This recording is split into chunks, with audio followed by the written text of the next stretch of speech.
All right, so here we are at Bentley Township Cemetery in Estey, Michigan. And I got my son and my daughter with me. They wanted to come, and the dog. And this is the grave of Sidney Wilkinson.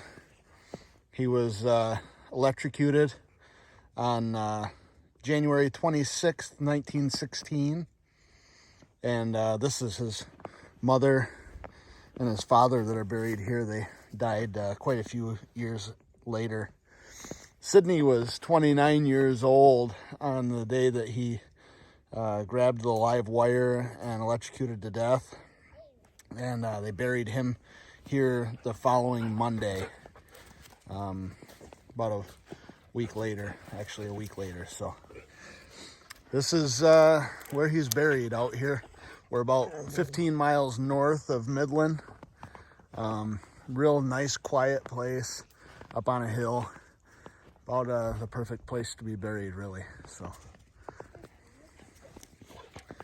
I'm gonna take a few minutes and read the newspaper article to you about Sidney's accident. And while I do that, I'm gonna film his headstone. And my kids are gonna brush it off a little bit. This article is from the Midland Republican, January 27th, 1916. The headline reads, "Posing for a Picture Gets Electrocuted."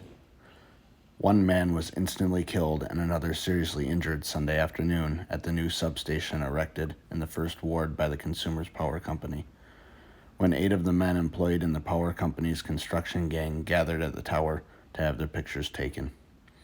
Sidney Wilkinson and the foreman of the crew, Adelbert Sissons, had climbed to the top landing.